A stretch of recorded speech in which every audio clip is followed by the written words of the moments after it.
Sorry guys, I forgot. I want to give a huge shout out to my boy Helson down in Miami. He wanted a shout out, so he's getting it now. We've been through thick and thin, you know. He's one of my all-time dudes. Come on, come on, come on. All right, roll the clip. All right, guys, welcome back to BNR Squad. Today I have something a little bit different for you. So today I'm gonna try a story time. Let me know down in the comments if you prefer my story times or whatever. Right now I'm just chilling at home, have nothing else to do for the night, you know, just chilling with my dog. Chelsea, say hi. See, she's sleeping. All right, let's go on with this story time. So there's one day I just walk in and there's a girl sitting at a table. She catches my eye, you know, she's really cute, everything else. So I just walk in and I go to work.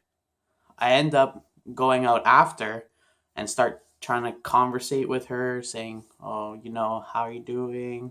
Stuff like that. Trying to get more like into like conversating with her, trying to get to feel her out, you know? And then so it's going pretty good. And then so, you know me, Brady, I just like slide her my number. And then I get a text. And it's from her saying, hey, how's it going? It's the girl you just met, you know.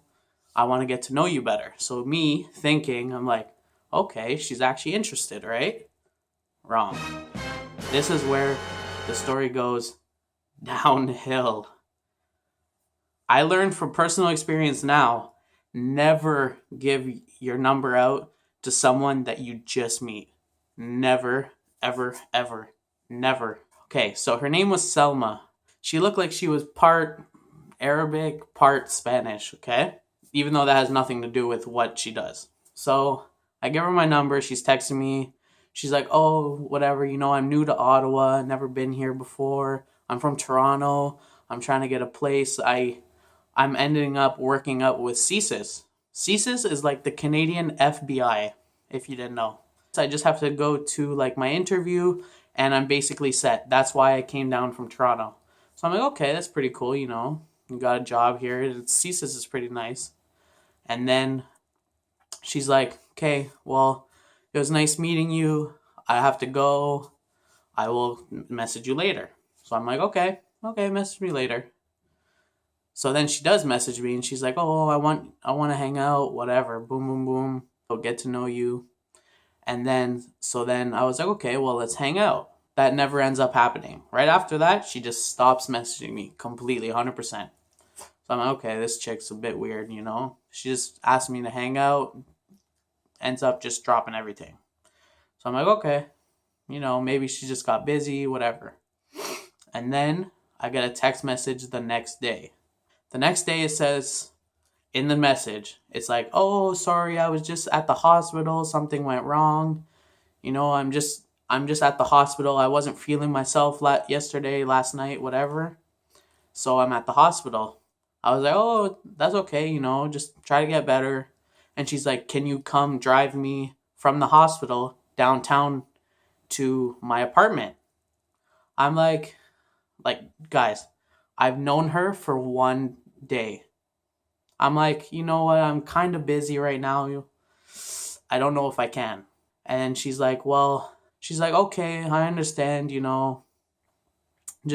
I just want to hang out with you, get to know you, blah, blah, blah, blah, blah. So I said, no, I'm not doing that, right?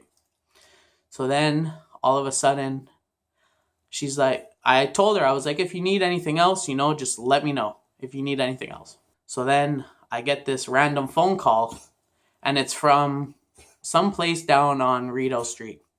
It's some apartment building, whatever. I actually forget where it is. I don't know. But somewhere downtown is this apartment building.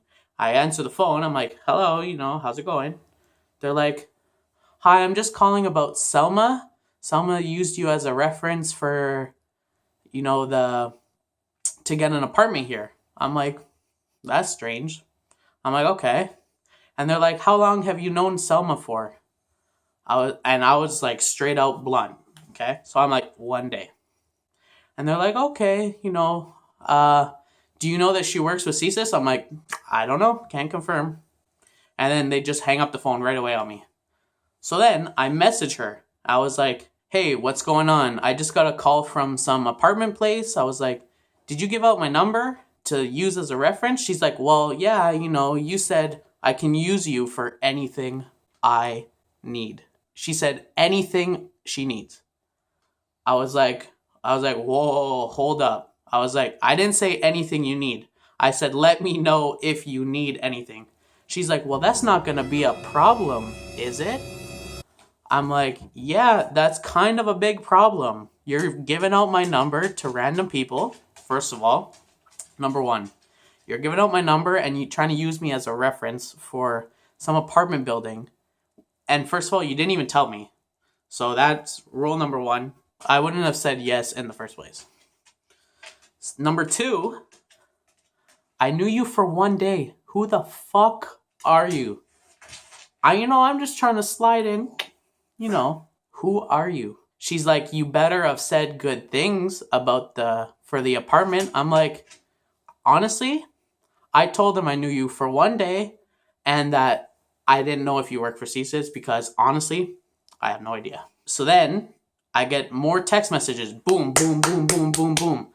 Probably fucking 40 in a row, guy. 40. And they're like, I work for CSIS. I know where you live. You better not fuck this up for me. I work hard. Blah, blah, blah, blah, blah. Bullshit, whatever. I'm like, okay, fuck it. I'm not even going to reply to this. I'm just going to forget that she even existed. Because this bitch is fucking psycho. She's like, someone's knocking at your front door right now. You better go check. And then she just kept calling me. I just kept decline. Right? So that's when she messaged me, oh, someone's at your front door. You better go check out. Guy, I was still at work. So honestly, I had no idea what was going on in my house. All I knew was that she was the psycho, that apparently she works for CSIS. And if you work for CSIS, you kind of know people's addresses as well. Addresses, phone numbers, whatever. So then me, being the guy I am, I'm freaking out at work. I'm like, what if this psycho lady is at my house?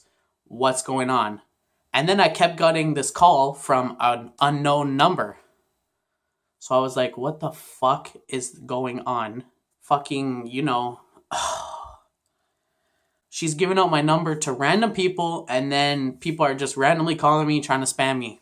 So I got one of the guys at work. His name is Mo.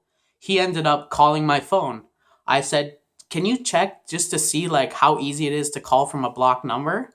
So he ends up calling and then he's like, okay. I was like, okay, it just says unknown. So then we put our phones down. We're just talking about the whole situation. She's still nonstop texting me, calling me, all this stuff. I'm just like, holy fuck. And then I see I have received one new voicemail. I'm like, okay, so maybe she just sent something in the voicemail, whatever. So I listen and all I hear is just mine and Mohammed's conversation about what we're talking about how she's fucking crazy. Okay, we're like, this bitch is psycho.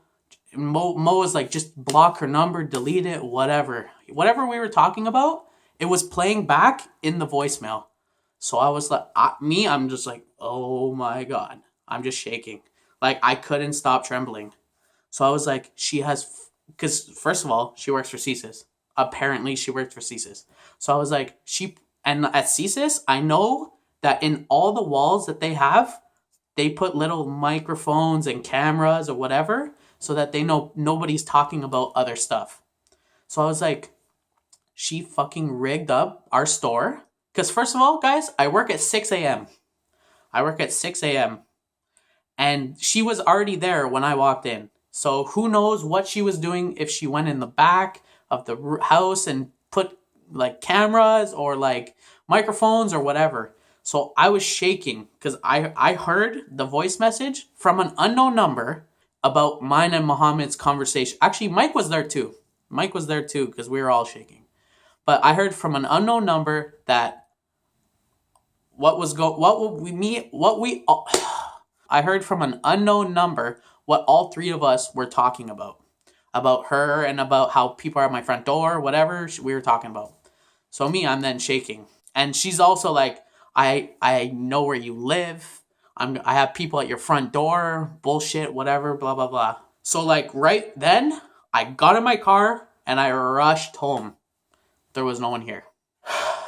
I was like fucking trembling, whatever. I end up going back to work, going back to the store. Turns out the same voicemail that I got left with was from Muhammad's phone. From Muhammad's phone, after he called me from that unknown number, he put it down on the table, right where in the middle of where we were talking, and forgot to hang up. So that 30-minute conversation was me and Mo conversating about it, but his phone was right on the table so it could hear every single word we were saying. All right, so that probably has to be the most craziest thing that's ever happened at my work.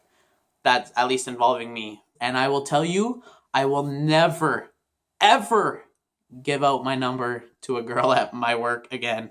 Unless, like, I know her for a long time, whatever, blah, blah, blah. Not on the first time. Not on the first time.